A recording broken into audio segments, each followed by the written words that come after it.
Today's episode is made possible by our sponsor, NZ Mortgages. You can check them out at nzmortgages.co.nz. Well, let's talk about relationships. We all know that relationships drive revenue in a lot of ways.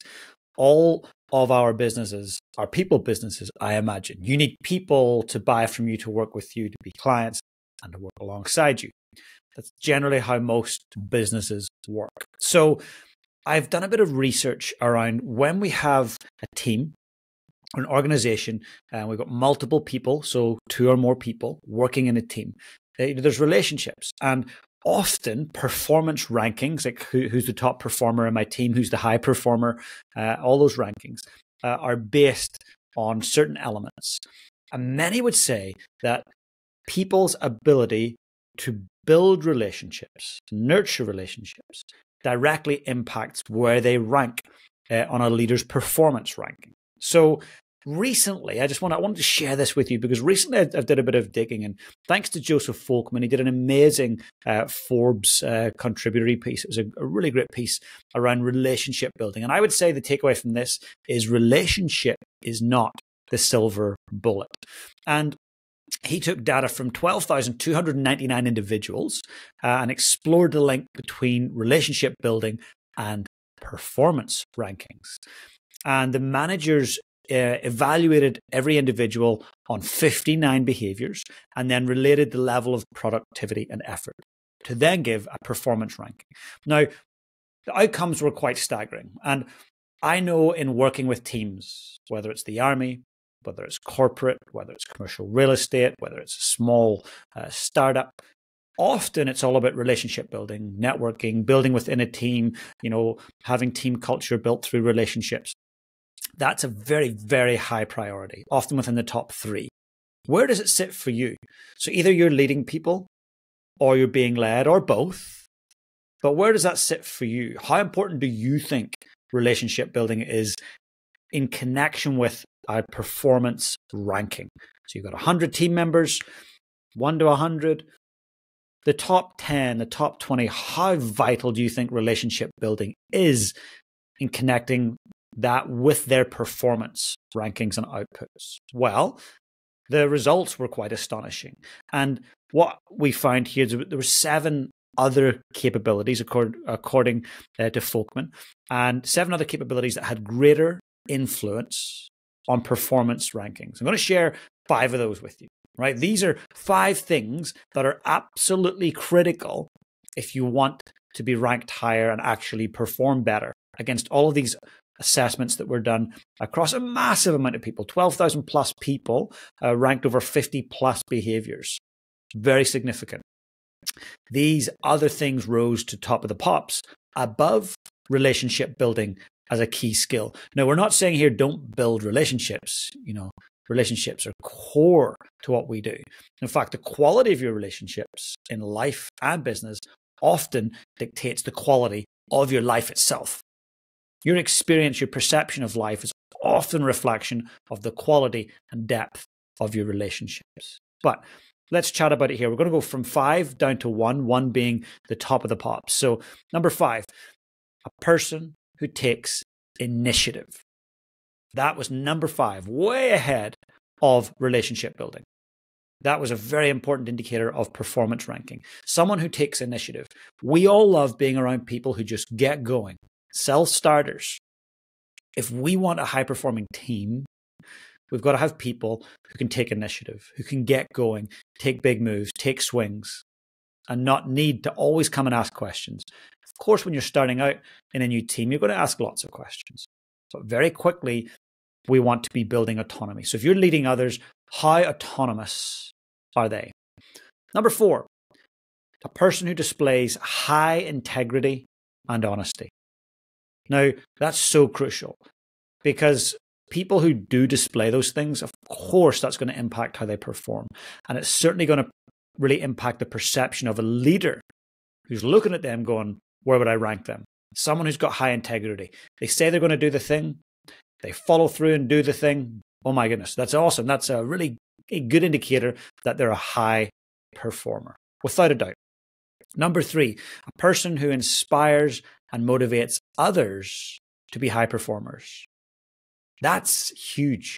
When you think about it, if you've got someone who's constantly building relationships, that doesn't say much. It just says that they like to chat and connect and ask questions. Versus someone who inspires and motivates others to be high performers, we know that the person who inspires others to be a high performer, that's going to equate to better performance right around the team. So if you want to elevate your rankings and your performance and the perception of the person you report to, start inspiring more people and motivating them to be high performers. Not pointing the finger, not telling them what they're doing wrong, but inspiring them to strive for more.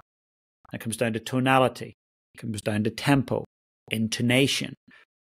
I've heard people say, you've got to do this and you've got to do that, and this is what we do if we're going to be the best. Nobody wants to listen to that. Let's be honest. It's how you say the thing. Number 2, a person who drives for results. So that's way higher up the rankings than a person who's a relationship builder within a team. A person who drives for results. Why? It moves them forward.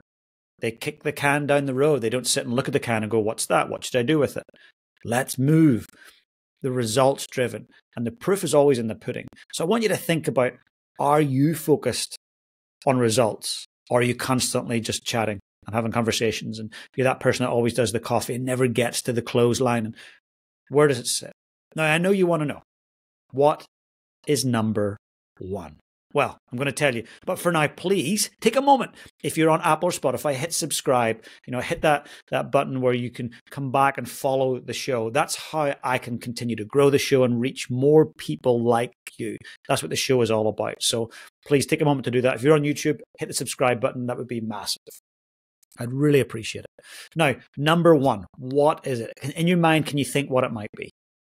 What is the number 1 thing that these 12,000 plus people who were assessed by managers who looked at 59 of their behaviors, this one thing that had them sit at the very top of performance rankings? Number 1, very simple.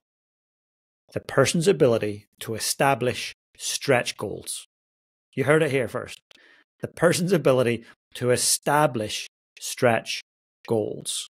Right? To me, when I look at HPL, my framework, the very first part of it is vision setting, or visioning, I like to call it. When we vision or envision, we're setting a stretch goal, pushing it out into the future, something that's a little unreasonable, uncomfortable. It's a push. That is the number 1 factor for determining performance rankings. Someone who can set a stretch goal. Now, we can all do that. Very few do. Very few write it down. Very few are comfortable writing it down because it is a stretch. It is a push. It might not be achievable.